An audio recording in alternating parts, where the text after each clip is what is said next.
Bienvenidos una semana más a nuestra búsqueda de los libros de historia. Esta semana vamos a viajar muy lejos en el tiempo, casi al principio de lo que consideramos la cuna de la civilización. Y bueno, vamos a traer también más cosas que iremos descubriendo a lo largo del programa. Pero no se muevan, que empezamos otro Enigmas de la historia.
Bien, pues vamos a empezar el programa de hoy con la sección de Antonio Checa, con Historias de la Gente.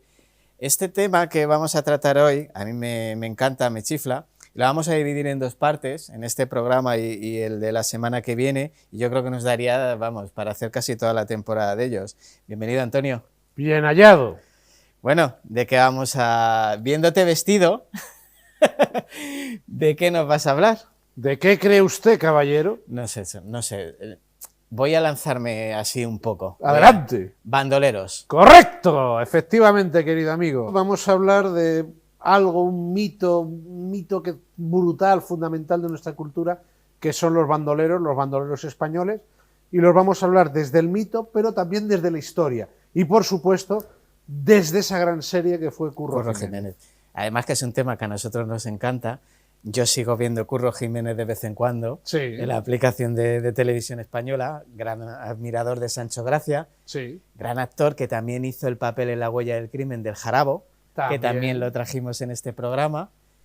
Y bueno, pues... Es que Sancho Gracia, todo lo que hizo, lo hizo bien. Era punto. Muy grande. Bueno, es muy grande. Es muy grande. Punto. Allá donde nos vea... Allá donde nos vea es muy grande y le mandamos un besote donde esté. Totalmente. Pues te dejo total libertad, empieza a contarme lo que tú quieras. Muy bien, hombre, pues nada, vamos a hablar de los bandoleros. Bueno, sí, que es un bandolero. Bien, pues vamos a ver. La etimología de la palabra bandolero, generalmente si hablamos de bandolero todos tenemos ya una imagen típica y tópica, que es la de un hombre que vive en el campo, que está alzado, que está viviendo de asaltar los caminos, etc. ¿De acuerdo? Esa es la imagen típica y tópica. ¿De dónde viene la palabra bandolero? Pues hay dos explicaciones, hay dos teorías. Unos dicen que vienen de una palabra latina que derivaría a su vez de bando. Aquellos que han sido publicados en bando de «Se hace saber que Roberto Minó está buscado por la justicia». ¿Y de eso viene? Es una de las teorías.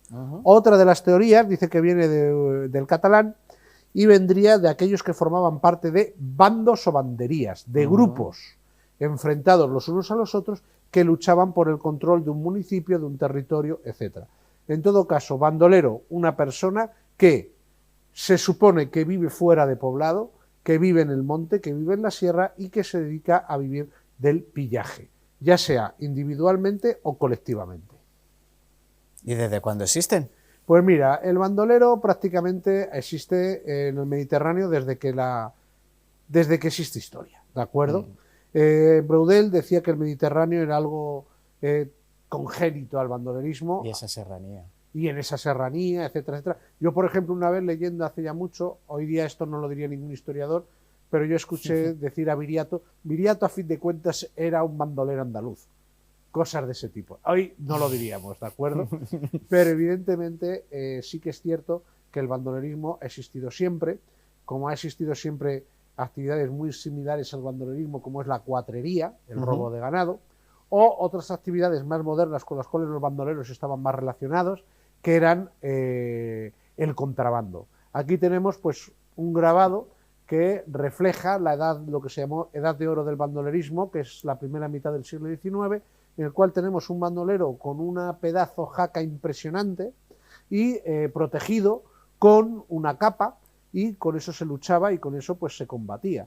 Fíjate que la navaja que lleva es más grande que una espada corta romana, con eso está dicho todo.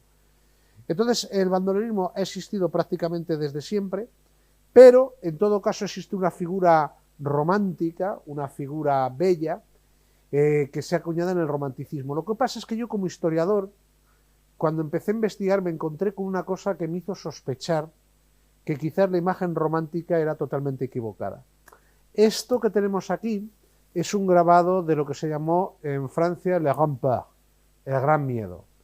El Gran Miedo es uno de los sucesos de la Revolución Francesa en el cual las multitudes campesinas asaltan los castillos feudales en 1789 y el motivo que alegan es que los señores están contratando a grupos de bandoleros para enfrentarse a los campesinos. Y esto me dice, ¿cómo? Esto a mí es una cosa que me chocó mucho. Pero si el bandido se supone que es un delincuente, que es un alzado, claro, que además tiende más al pobre que al rico, ¿cómo es posible esto? ¿Cómo es posible? ¿Cómo va a ser posible? Pues aquí esto ya me empezó a investigar sobre lo que eran, por un lado, los bandoleros en la ficción y por otro lado, los bandoleros reales. Claro, los bandoleros hay mucha diferencia, ¿no? Había muchísima diferencia. Tanta diferencia porque, por ejemplo, los bandoleros, aquí tenemos muchos de ellos que acabaron siendo míticos. Aquí tenemos pues un grabado de Diego Corrientes, ahí te he traído otro, sí, que es, por ejemplo, si lo quieres enseñar Jaime a Barbudo. Efectivamente, este es Jaime Barbudo, un bandido de Alicante. Todo esto ya pues se fue forjando una leyenda y en el caso de Diego Corrientes, este es un bandolero real que existió en la segunda mitad del siglo XVIII y de él es el que se dijo el famoso verso que se ha repetido luego una y otra vez con respecto a todos los bandoleros, que a los ricos robaba y a los pobres socorría. Aquí está Diego Corrientes, el rey de Andalucía, el que a los ricos robaba y a los pobres socorría. La historia de Diego Corrientes, curiosamente, se acerca a la historia de los bandidos generosos, porque sí que es cierto que este es un hombre que era cuatrero, se dedicaba a robar ganado y a robar caballos y llevarlos a Portugal, y Diego Corrientes, y luego aparte sí que es cierto que buena parte del dinero que ganaba lo distribuía entre los pobres, los menesterosos, los humildes, de ahí que empezó a tener una fama muy grande y muy buena. Fue él el que, a través de su figura, la que se acuñó la imagen del bandido generoso.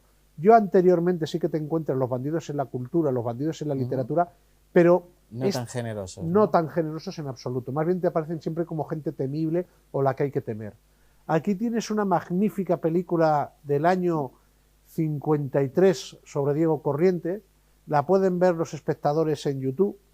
Sí que digo que esta es una versión de la historia de Diego Corrientes totalmente adulcorada.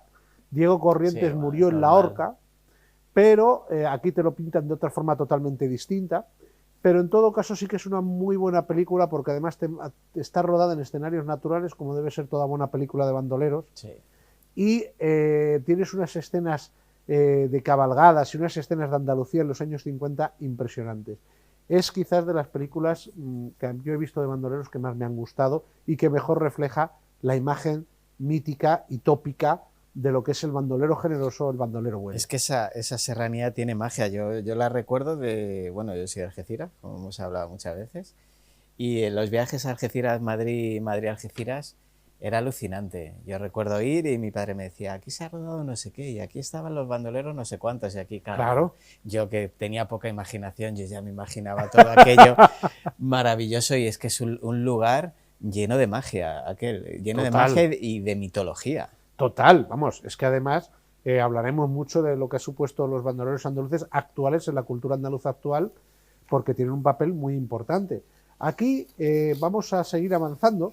La edad de oro del bandolerismo generalmente se considera que es la primera mitad del siglo XIX, y en esta primera mitad del siglo XIX tenemos el que fue de todos los bandoleros reales, el más famoso sin lugar a dudas, que aquí le tenemos, no sé si lo reconoces, el gran José María Hinojosa, el Tempranillo. Efectivamente.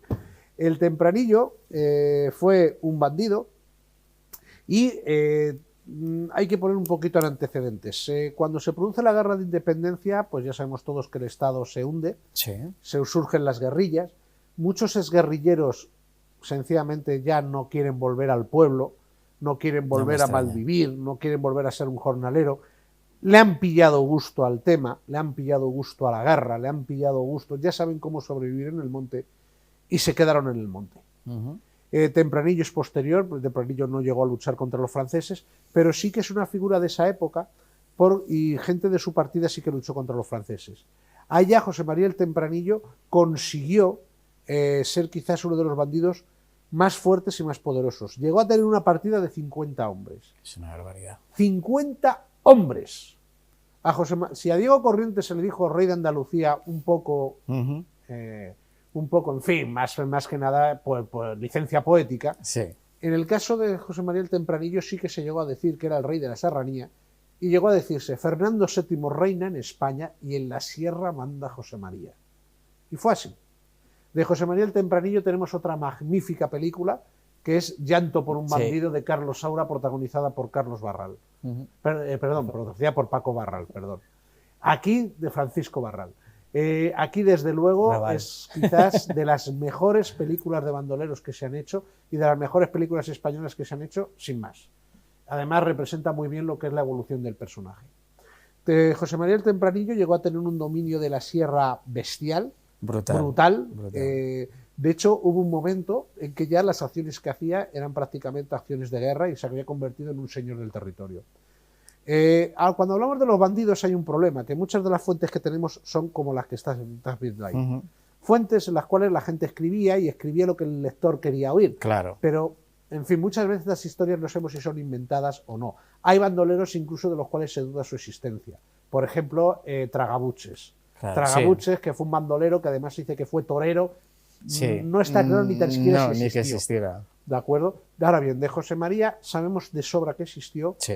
Y sabemos de sobra que llegó a tener un poder inmenso. Tanto fue su poder que hubo un momento en que por Sierra Morena no pasaba un carruaje que no le pagase tributo. Incluso ya lo que ya fue el colmo fue una vez que a un convoy que estaba dirigido, que llevaba dinero de la Real Hacienda y que tenía una escolta militar, incluso con ese convoy se atrevió y se llevó el dinero de la Real Hacienda. O sea, ella había llegado, José María el Tempranillo había llegado ya a un momento en el cual ya no era un problema de bandolerismo ni de orden público, era ya un problema literalmente de control del territorio. Claro. ¿De acuerdo? Bueno, al final es un problema de Estado. Era un problema de Estado. Y claro, todo esto nos lleva a romantizar, y formar una leyenda blanca de los bandoleros. Sí, claro. Se forma una leyenda blanca. También porque hay que tener en cuenta una cosa, que luego te vas dando cuenta y se va entendiendo.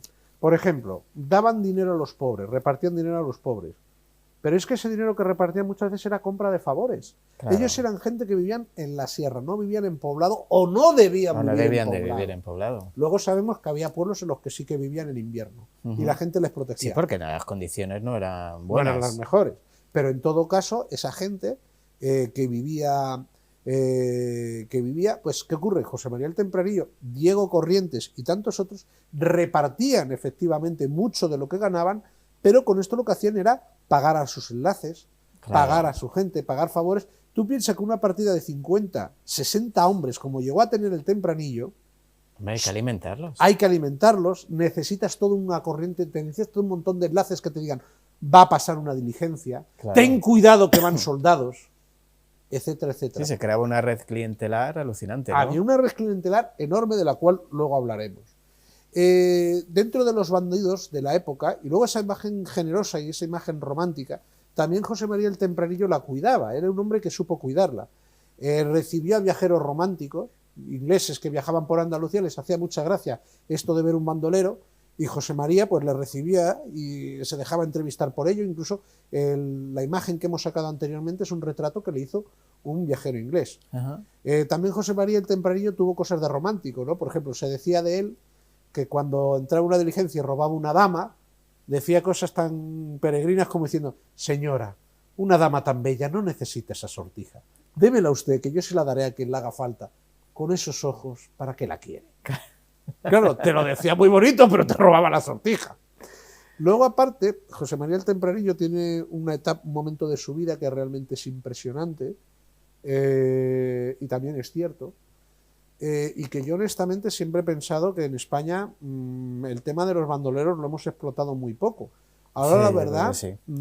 Cinematográficamente, hay un profesor de Zaragoza que ha estudiado el tema, dice que es que realmente no hay más que 30 películas. Hemos hecho 30 películas, como mucho, de los bandoleros. Y alguna incluso se ha perdido, porque es de época de cine mudo. Claro.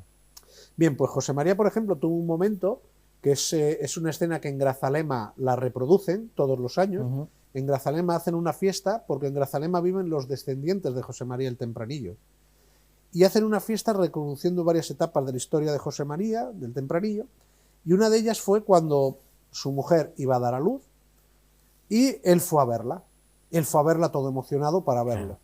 ¿Qué ocurre? Los migueletes, las fuerzas de seguridad de la época, rodearon la casa, el parto se complicó, ella murió durante el parto, el niño salió adelante y el caso es que estando rodeado, su mujer muerta, el niño recién nacido, José María se metió al niño en la faja, se montó en el caballo, cogió el cadáver de la mujer, dijo al que estaba en la puerta, cuando yo te diga abre, abrió, salió pegando tiros, los migueletes se quedaron impactados y salió con la mujer y la faja, llevando a su crío, y el niño sobrevivió impresionantemente. Que hablamos de una valentía impresionante. Era una valentía totalmente fuera de lo normal.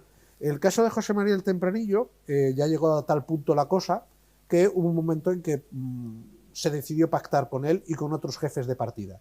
Y se negoció un indulto en 1832 y fruto de ese indulto en 1832, pues José María el Tempranillo se reintegró a la vida civil.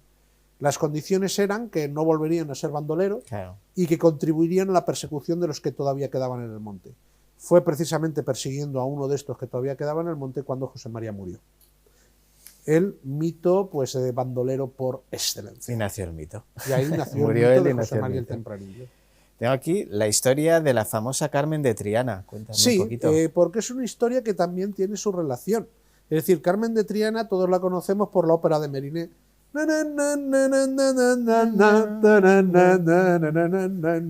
Qué melodía, ¿eh? Total. Pues Carmen la de Triana, es un personaje real, ¿de acuerdo? Carmen era una gitana que trabajaba como cigarrera en Sevilla, enamoró totalmente a un pobre oficial, a un pobre sargento, y a este pobre oficial, a este pobre sargento, le convenció para hacerse contrabandista.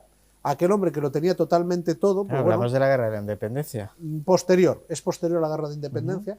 Se hizo contrabandista, con ella se echó al monte, y al final la acabó matando por celos. Pero es una historia de amor impresionante, real, igual que la de José María el Tempranillo. Que tampoco se le ha hecho en el cine mucha justicia. Tampoco. A Carmen hay una película de Vicente Aranda que yo la verdad... No me gusta mucho, la verdad. A ver, yo la vi en el cine y me decepcionó, pero según ha ido pasando el tiempo y según la he ido viendo, cada vez me va gustando más. ¿Ha envejecido bien? ¿Me recomiendas que la vea otra vez? Yo te recomendaría, aparte que, a ver, que es que hay que decir una cosa, vamos a hacer un pequeño excurso. Veníamos de ver Juana la Loca, que fue quizás la mejor película de Aranda. Sí. Teníamos todos el nivel muy alto. Claro. Entonces, aquí con Carmen, la verdad es que... Pero Paz Vega está sensacional. Paz Vega está sensacional. Paz Vega está sensacional. Yo, de todas formas, querría, si es posible, que el realizador volviera para atrás, querría comentar una imagen en el cual uno de los hombres de la partida de José María el Tempranillo, que ese pues se fue al pueblo de Estepa. Quédese el telespectador con el nombre de Estepa, que saldrá. Te lo vemos aquí, Juan Caballero. Juan Caballero es el único bandolero del siglo XIX que nos dejó sus memorias. Es un libro realmente curioso, es un libro realmente interesante. Él cuenta sus andanzas por la serra. Y Carlos Jiménez, uno de los grandes dibujantes de cómic español, los grandes dibujantes de TVO español, hizo este TVO que yo recomiendo muchísimo, como recomiendo el libro de Juan Caballero. Vamos a hacer una cosa. Como nos quedamos ya sin tiempo para hoy, nos quedamos con este nombre en el tintero para la semana que viene. Muy bien. Y empezamos con él. Jo, que es que este tema se te pasa volando. Este tema es inmenso. Antonio, muchas gracias. Nos vemos prontito la semana que viene. Nos vemos prontito. Pasa muy buena semana. Y a los caballos, Roberto, a los caballos. A los caballos. Bien, como les he dicho al principio del programa, vamos a viajar muy lejos en el tiempo, a la cuna de la civilización, Para los historiadores, esa cuna son los sumerios, es la civilización sumeria.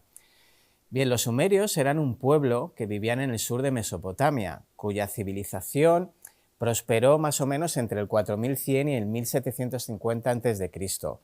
Su nombre proviene de Sumer, de la palabra Sumer, una región que incorrectamente se considera un país, pero que realmente no era un país. Sumer nunca fue como una entidad política cohesionada, sino más bien una región de varias ciudades-estado, cada cual con su propio rey. Los sumerios fueron los creadores de la mayoría de los inventos y conceptos que hoy damos por sentado, que hoy damos por comprendidos. Podemos decir que inventaron el tiempo. Ellos dividieron el día y la noche en periodos de 12 horas, las horas en 60 minutos y los minutos en 60 segundos. Otras innovaciones incluyen las primeras escuelas, la versión más antigua del relato del diluvio universal y varias narraciones bíblicas, o el poema épico más antiguo, la burocracia gubernamental, la arquitectura monumental o algo tan conocido por todos ya hoy como las técnicas de regadío. Fíjese si llevamos tiempo con ello. Bien, dicho esto, podríamos pensar que esta cuna de nuestra civilización actual no es más que otra cultura antigua que estudiar o admirar, una más como otra cualquiera. Sin embargo, gracias al arqueólogo alemán Hermann Hilprecht, podemos conocer y sorprendernos realmente con los vestigios sumerios que él fue catalogando. Mitos, misterios o leyendas, de las que no hay una explicación racional, sinceramente. La colección Hilprecht consta de 150 piezas literarias sumerias. Un centenar de ellas son muy pequeñitas, son de muy pequeñas dimensiones. No quedan en ellas más que unas pocas líneas y aún a menudo incompletas. En cambio, hay otras que están en muy buen estado y 13 de entre ellas tienen de 4 a 8 columnas de escritura. Y todos los géneros literarios están representados allí: mitos y epopeyas, himnos, lamentaciones, documentos historiográficos, etc. Y a pesar del interés histórico que me despiertan estos textos, debo decir que lo que quiero contarles de la colección Hilprecht está en otra parte. Les hablo de una tableta de arcilla de 4000 años de antigüedad y descubierta en los albores del siglo XX y que contiene el documento más polémico.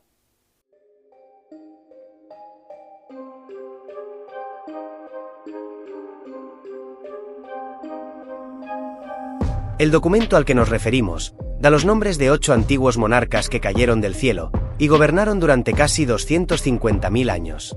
De acuerdo con la narrativa, un grupo de 8 criaturas inteligentes controló Mesopotamia durante 241.200 años antes de la gran inundación.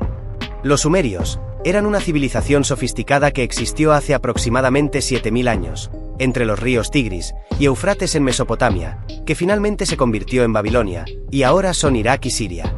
El pergamino que detallaba la lista de gobernantes sumerios y sus periodos de reinado fue la reliquia más notable desenterrada del antiguo sitio sumerio en Irak. Hilprecht descubrió al menos 18 tabletas cuneiformes similares, de 2017 a 1794 a.C. No eran idénticas, pero compartieron esa información, que se cree que proviene de una sola fuente sumeria. Más de una docena de copias de la lista de reyes sumerios han sido descubiertas en Babilonia y Asiria, así como en la Biblioteca Real de Nínive del siglo VII a.C. La lista sumeria incluye los nombres de varias generaciones de reyes que gobernaron la antigua Mesopotamia, así como la longitud y ubicación de sus reinados. El documento también incluía los eventos de la gran inundación, leyendas, cuentos de Gilgamesh e historias de monarcas antediluvianos. Antes de la inundación, la lista sumeria era la siguiente. El reino estaba en Eridug después de que descendiera del cielo. Alulim se convirtió en rey de Eridug y reinó durante 28.800 años. Durante 36.000 años, Al-Aljar reinó. 2 monarcas gobernaron durante 64.800 años. El reino fue trasladado a Bat-Tibira después de que Eridug se derrumbara. En Menluana gobernó Bat-Tibira durante 43.200 años. Durante 28.800 años, reinó en Mengalana. Durante 36.000 años, Dumucid, el pastor, reinó. 3 reyes gobernaron durante un total de 108.000 años. El reino fue transferido a Larak después de que Bat Tibira se derrumbara. En Sipat-Didana reinó Larak durante 28.800 años. Solo hubo un monarca que gobernó durante 28.800 años. El reinado fue transferido a Zimbir una vez que Larak se derrumbó. En Mendurana se convirtió en rey de Zimbir y reinó durante 21.000 años. Solo hubo un monarca que gobernó durante 21.000 años. El reinado fue transferido a Suruppak cuando Zimbir se derrumbó. Ubaratutu se convirtió en rey de Suruppak y reinó durante 18.600 años. Solo hubo un monarca que gobernó durante 18.600 años. Gobernaron durante 241.200 años, con 5 ciudades y 8 reyes. Entonces la marea subió deprisa. ¿Cómo lograron los 8 reyes dominar el mundo durante 241.200 años? Hubo mucha controversia sobre los reinados extendidos de los primeros monarcas. Etana, Lugalbanda y Gilgamesh estaban entre los individuos mitológicos y legendarios que aparecían en la lista, cada uno reinando por un tiempo improbable. Algunas personas pensaban que eran dioses con una vida mayor que los humanos. También se incluye una lista de las regulaciones y su reinado después de la inundación. Muchas personas pensaron durante mucho tiempo que eran simplemente interpretaciones sumerias de mitos legendarios. Simultáneamente, varios expertos y autores negaron esta noción, alegando que la lista no podía ser un engaño. Es alucinante lo que esconde la historia, ¿verdad? Algunos investigadores han descubierto paralelismos significativos entre la lista de los reyes sumerios y la lista del libro del Génesis.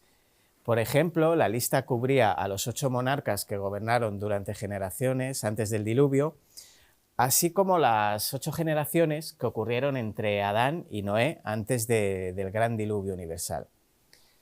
La verdad es que los historiadores todavía están desconcertados por el enigma de la lista sumeria, porque contiene información extraña sobre acontecimientos históricos.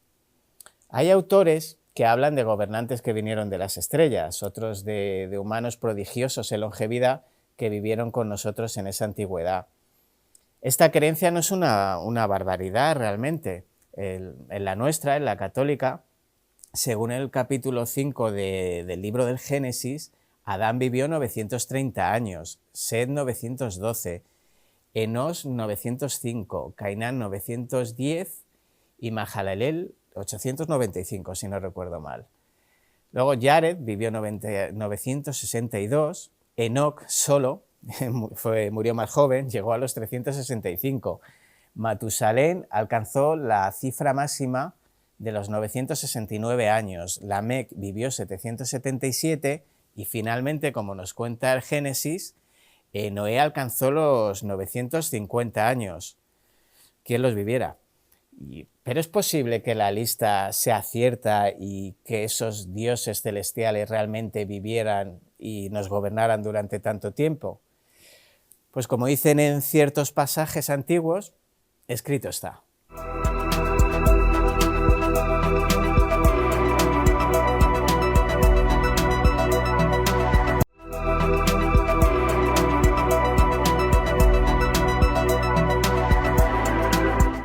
Bueno, para terminar el programa de hoy, nos visita aquí en plató Enrique Baqué. Él trae una obra fantástica, la verdad que me ha sorprendido muy, muy gratamente lo que he podido leer. No me ha dado tiempo a leerlo todo, ojalá, pero quiero que ustedes le conozcan porque les va a resultar muy, muy interesante. Bienvenido, Enrique, ¿qué tal? ¿Cómo estás? Bien hallado, encantado. Pues un placer que estés por aquí. Bueno, tenemos toda tu obra por aquí. Y quiero que te presentes tú, quiero que me cuentes un poquito de dónde viene esta afición tuya a escribir y luego ya si quieres nos centramos un poquito en este libro, en Los Señores del Fin del Mundo, que me ha parecido pues, una puesta en escena, impresionante. Así que pues nada, preséntate. Sí, bueno, básicamente yo soy un químico que debido a su profesión, a los motivos de viajes, de proyectos, de iniciativas que he tenido profesionales, pues me he movido por todo el mundo y como consecuencia de esto pues he visto muchas cosas y como siempre he tenido la curiosidad y la inquietud literaria, pues bueno, más o menos hace unos 15 años empecé a escribir y luego a publicar. La primera novela es Los colmillos del trópico, que de alguna forma refleja mis andanzas por el África Central. Y bueno, que es un thriller, como son las 3 novelas mías. Y bueno, pues creo que ahí de alguna forma ya empiezo a hacer reflexiones sobre el poder que ejercen unos hombres sobre otros, allí a 3 niveles: a nivel de los investigadores que van allí a África a ver qué está ocurriendo con unos perros de comportamiento extraño, a nivel, digamos, entre los países, por el colonialismo, y a nivel también entre los grupos sociales, entre las clases sociales. Lo digo porque esa obsesión mía por el poder que ejercen unos hombres sobre otros se refleja en mis 3 novelas, que son 3 thrillers. La segunda fue Los señores del fin del mundo, que coge una inquietud mía, que es la percepción de que entiendo que estamos en un cambio de edad. Es decir, que lo que se llama edad contemporánea, que empezó nominalmente con la Revolución Francesa, a mi entender acabó con la caída del muro de Berlín, o a mucho estirar con la caída de las Torres Gemelas, y estamos en una nueva edad. Entonces, ¿qué ocurre con las personas cuando se encuentran entre 2 edades? Es decir, en ese paréntesis. Exacto. ¿Qué ocurre cuando tu infancia, tus sentimientos están en una edad y tu vida se va a desarrollar en otra? Entonces tomé unos personajes, singularmente un médico y alquimista, que, bueno, pues que vive el tránsito entre la edad media y el Renacimiento. Y de alguna forma me sirve para investigar en ese aspecto, ¿no? Cómo las personas reaccionan. Algunos pues no quieren vivir en el nuevo mundo, y casi diríase que pierden la vida por eso. Sí puede haber un paralelismo, entre el paréntesis de esas épocas y el que estamos viviendo ahora, porque yo fue creo un que cambio sí. Brutal. También te educaron para un mundo y te contrastes con otro. Sí, y ahora cuando llegue el tsunami de la IA, de la inteligencia artificial, si algún rastro quedaba en nuestro mundo, ahí se va a quedar en mínimos, ¿no? La verdad que sí. Entonces, bueno, siempre lo escribo bajo la óptica de un thriller, porque creo que es la manera de transmitir interés. Intento que el lector nunca deje la lectura, ¿no? que enganche, que se dice, y de esta manera al final creo que le queda un pozo, que es la idea que quiero transmitir, pero sin predicar. Es decir, quiero que quede al final. Y la última novela se llama La tarántula roja, y bueno, pues tiene 2 ediciones aquí en España y una que se ha hecho para México. También, una vez más, reflexiona sobre el poder que unos hombres ejercen sobre otros, desde la óptica, en este caso, de 2 jóvenes que van a Nueva York, que no se conocen nada, son de España, van a Nueva York, allí se encuentran, hay una historia de amor, pero básicamente para conseguir sus objetivos se tienen que juntar con gente importante, pero turbia de la ciudad, que las mete en esta espiral típica de los thrillers, ¿no? Que ponen sus vidas en peligro, con el trasfondo del crack del 2008. Es decir, y ellos mismos, el protagonista, se da cuenta del tsunami económico que viene y cómo va a hundir a millones de personas, y cómo eso ha sido a su vez provocado por una minoría. Claro. Es decir, una vez más, la reflexión sobre el poder. Sí, eso es algo que no cambia. Nos movamos en la época que nos movamos, ¿verdad? Lo de las castas de poder es algo que no... Sin mezclar en lo político, que como se hablaba tanto de castas en los últimos años, no, vamos a ser un poco más realistas, pero sí es verdad, en todas las épocas, da igual la época que vivamos, esos estratos de poder siempre se mantienen. Es curioso, por mucho que evolucionemos... Claro, y además el tipo de hombre que ejerce el poder, o de mujer, claro, porque en este caso es el poderoso, es la reina Isabel la Católica. El tipo de persona que ejerce el poder es curioso, porque eso es un sexto sentido. Sí. No se estudia cómo se ejerce el poder. Eso justifica que un maestro de escuela como Mao Zedong pues llega a conquistar en cierto sentido un país entero, ¿no? O personas con poca formación, como yo que sé, vamos a ver, Joseph Stalin, ¿no? O personas que han vivido en un centro de acogida para vagabundos, ¿no? Como Adolf Hitler, ¿no? ¿Cómo puede ocurrir que las circunstancias evolucionen de tal manera que esas personas, en cierto sentido marginales, lleguen a alcanzar ese poder? Pues porque el poder, aparte de las circunstancias, por supuesto, es un sexto sentido. Sí, yo considero que sí, fíjate, los que hemos nombrado, y aparte te sumaría Francisco Franco o incluso Benito Mussolini.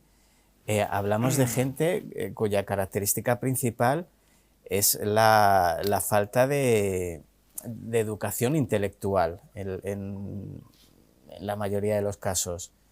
Pues, yo qué sé, pues el general Franco pues, estuvo en la Academia de Infantería, poco más. Hitler, pues ya lo sabemos todos. Stalin venía de un extracto pobrísimo y de hecho, vamos, su alzamiento al poder viene más de ese sexto sentido del que hablas para saber relacionarse, saber a quién traicionar y saber cómo llegar al poder. Isabel la Católica es igual. Isabel la Católica ciertamente era más culta, seguramente que todos ellos, pero ya no estaba predestinada tampoco para reinar. No, esto es un poder que tienen los hombres y algunas mujeres y que, bueno, que no se puede explicar, no se puede explicar. Las circunstancias hacen todo, pero Maquiavelo en El Príncipe dice que cuando el destino quiere que algo ocurra, coge a una persona, aunque ésta no quiera, Sí. y le obliga a ejecutar ese destino.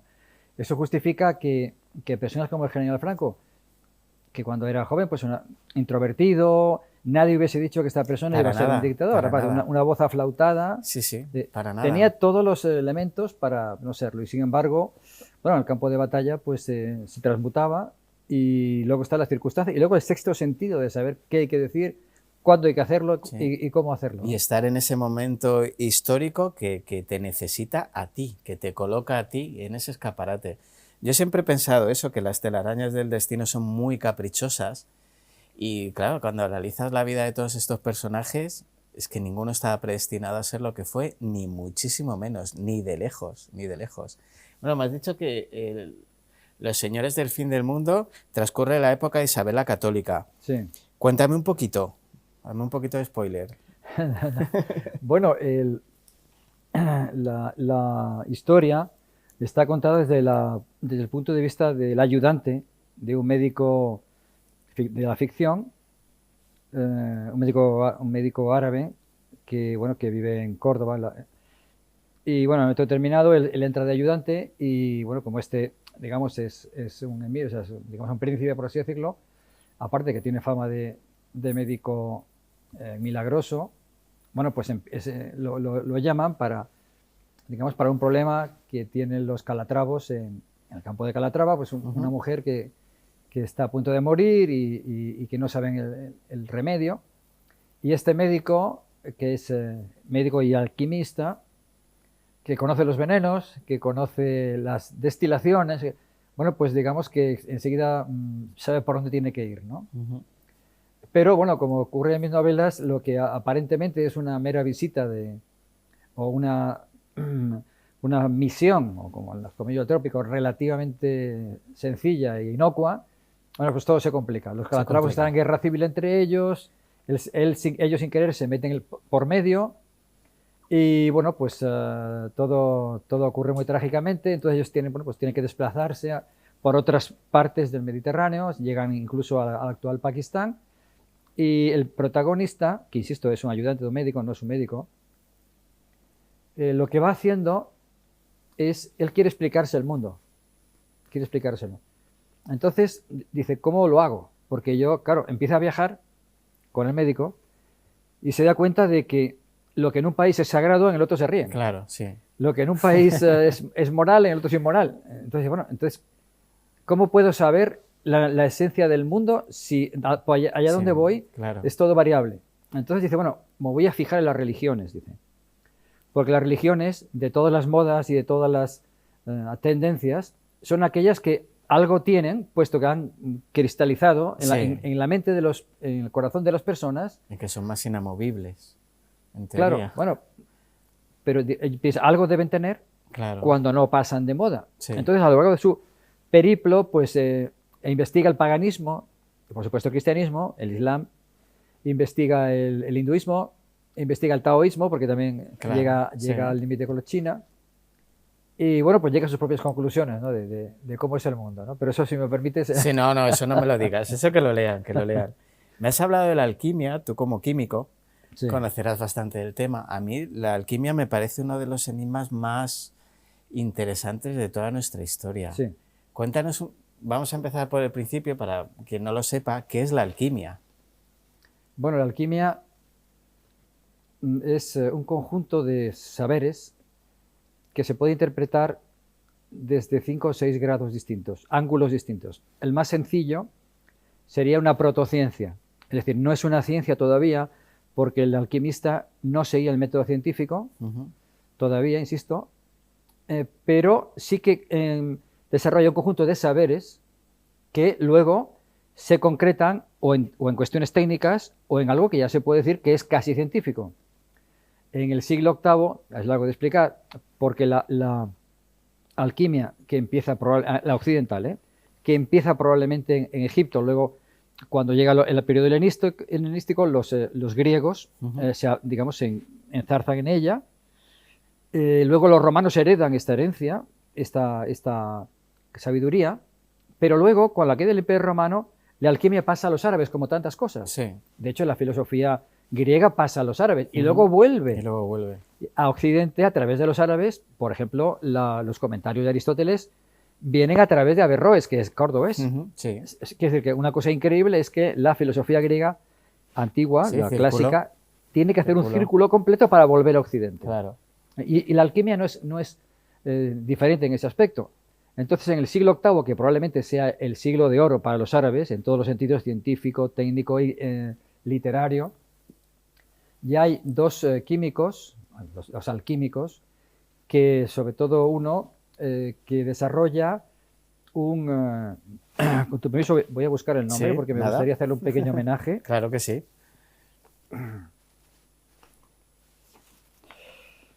Su nombre es Javier Ibn Hayyan, y este hombre, Javier Ibn Hayyan, descubre el ácido clorhídrico y lo sabe purificar, descubre el ácido nítrico, la mezcla de los dos disuelve el oro, lo cual es una cosa para el alquimista maravilloso, porque el oro es la máxima expresión que puede tener un metal.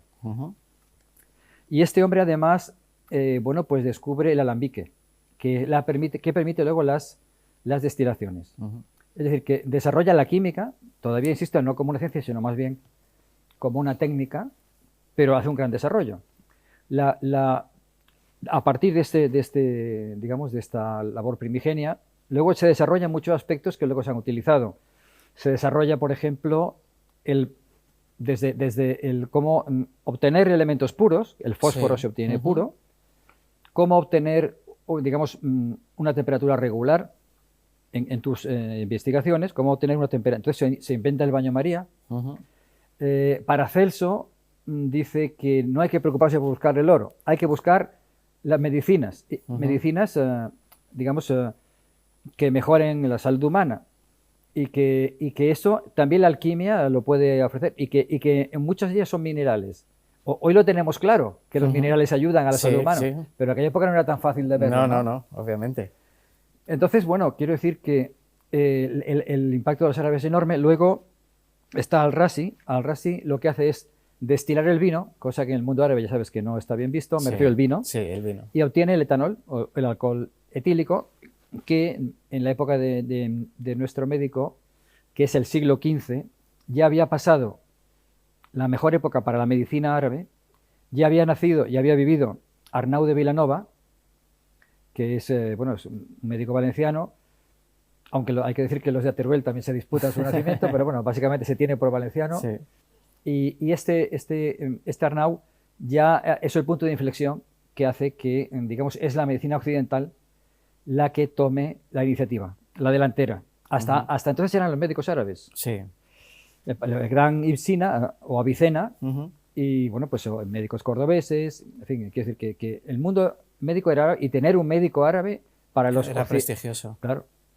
Pero a partir de Arnau de Vilanova ya se puede decir que hay un punto de inflexión. Y como además, bueno, pues ya empiezan a haber, todavía no hay ciencia como tal, ¿no? Pero bueno, ya hay hombres de una entidad, digamos, protocientífica importante. Una ¿no? sabiduría. Por ejemplo, Roger Bacon. Por ejemplo, bueno, pues Raimundo Lulio, Ramón Llull, que era de Palma de Mallorca, que también es alquimista y también hace investigaciones. Y bueno, y a partir de ahí es cuando la alquimia ya es occidental.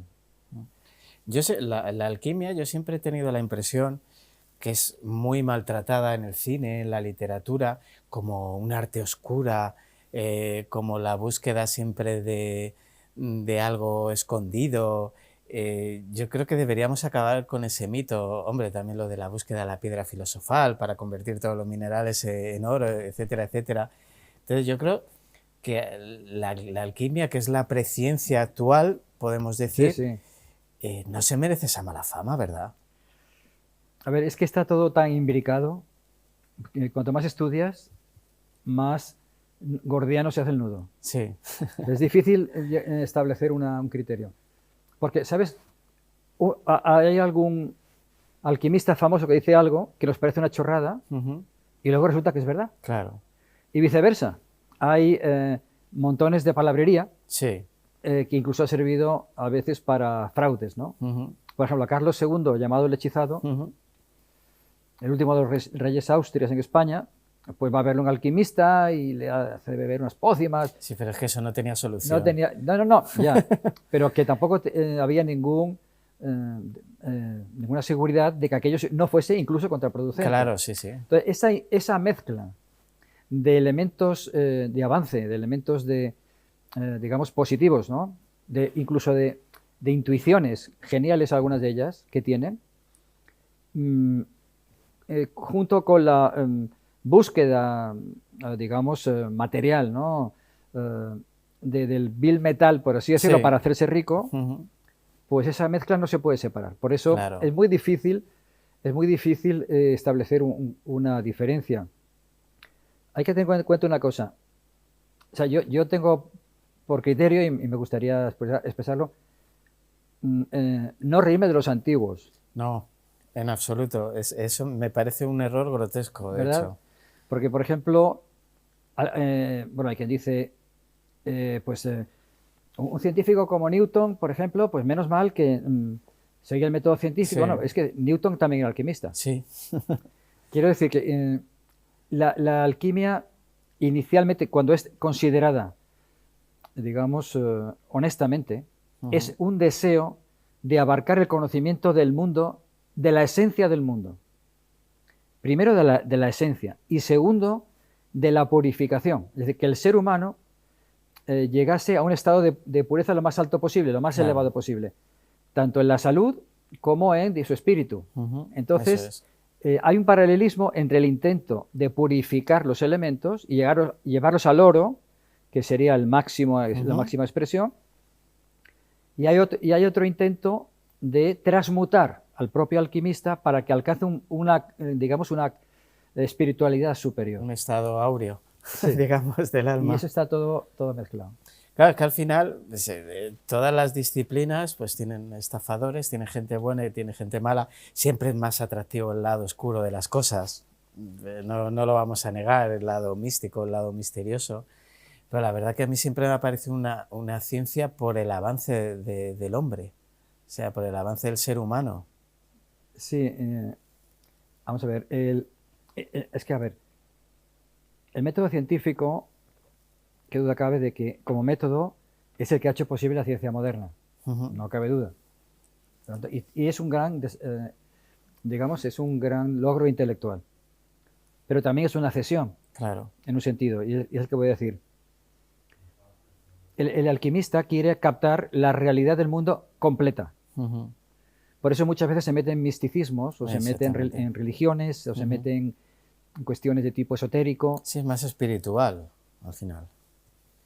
Entonces, o sea, digamos que combina la materia con otros aspectos que considera que son parte del cosmos. La ciencia como tal ya, se enfoca en la materia y sobre todo dentro de la materia se enfoca en el fenómeno. Y el conocimiento tangible, demostrable. Exacto, el fenómeno. Claro. Es decir, no, pero la ciencia no sabe lo que es la materia. Claro. Me explico. Tú dices, a ver, ¿qué es el átomo? No, o sea, bueno, neutrones, ¿no? Protones y electrones. Claro. Bueno, ¿y de qué están hechos los electrones? De materia. ¿Y qué es la materia? No lo sé. sabemos. ¿Y qué es el tiempo? Claro, Lo que miden los relojes. Bueno, ya, pero ¿el tiempo metafísicamente qué es? Pues no lo sé. claro. No lo sabe. Es decir, la ciencia permite el avance del conocimiento vertiginoso, pero desde la óptica, si ahora mismo un alquimista antiguo viniese aquí y dirá, claro, pero es que, entre comillas, eso es muy fácil, ustedes se dedican nada más que al fenómeno. Claro. Entonces, ustedes han perdido la visión humanística. Entonces, Eso entre es. comillas, eso es muy fácil, ¿no? Valga la expresión, que no lo es. Sí que no lo es. Que no lo es. Pero sí que supone una separación por la cual la ciencia se encarga exclusivamente del fenómeno, mientras que la alquimia tradicional quería, digamos, captar la esencia del hombre y la esencia del mundo. Luego está el otro aspecto, que es el alquímico o alquimista como posible, digamos, falsificador de billetes. Claro. ¿Te explico? Los Sí. billetes de la época era el oro. Sí, eso es. Entonces, el emperador Diocleciano, en el año 300, no llega a 300, hace un edicto para que se quemen los libros antiguos de alquimia, los de origen egipcio, porque tiene miedo de que alguien transmute el plomo o otro Sí. metal, lo transmute en oro. Y claro, y si ese oro se va, digamos, expandiendo por ahí, pues devalúa el oro su valor, claro. que tiene el tesoro. Y luego en la época de Newton se vuelve a hacer lo mismo. Pero porque el alquimista, que se dedicaba exclusivamente a la búsqueda de la piedra filosofal, digamos, se confundía un poco, o podía ser interpretado como un falsificador, hoy sería un falsificador de billetes. Claro. Sí, sería como tener una máquina de hacer billetes, prácticamente. Exactamente igual. Bueno, ¿dónde podemos comprar tus libros, Enrique? Bueno, la verdad es que el que se puede comprar ahora es La Tarántula Roja, que bueno, Amazon mismo, o cualquier librería de Madrid, o bueno, pues aquí en el entorno de Castilla-La Mancha, pues en cualquier librería los 2 o 3 días te la traen. Y por supuesto Amazon. Lo que ocurre es que tanto Los Señores del Fin del Mundo como Los Colmillos del Trópico hay que comprarlo de segunda mano porque se agotó la edición. Y se puede comprar el ebook o alguno de segunda mano, que siempre hay alguno por allí. De todas formas, pondremos tus redes sociales para que te siga la gracias. gente y vaya siguiendo lo que haces. Como me ha parecido súper interesante, se nos acaba el tiempo. Es lo que tiene la tele, que no nos dejan estar todo el día a nosotros. Si no, estaríamos todo el día. Pues muchas gracias, Enrique Baqué. Pues yo le agradezco mucho que haya venido con nosotros, nos haya presentado sus libros. ¿Tienes algo en mente en breve? Sí, estoy escribiendo una novela que, en cierto sentido, bueno, pues desde el mismo estilo de La Tarántula Roja, se llama provisionalmente 4 muñecas rusas, y bueno, pues está ahí el lazo, un hecho real, o mejor dicho, 2 hechos reales. Uno fue la caída del Banco de Valencia, Sí. y otro fue el intento de la mafia rusa de entrar en la economía de Valencia y luego del país a través de sus negocios en Alicante. Y esos 2 hechos, que no tenían conexión entre sí, yo les busco una cierta conexión y bueno, y hago una novela más, una novela que una vez más analiza el poder que unos hombres ejercen sobre otros. Pues estaremos pendientes, pues muchísimas gracias. Y a ustedes, pues nada, despedirnos por hoy, desearles una feliz semana y decirles que nada, en 7 días volvemos con más enigmas de la historia. Muchas gracias.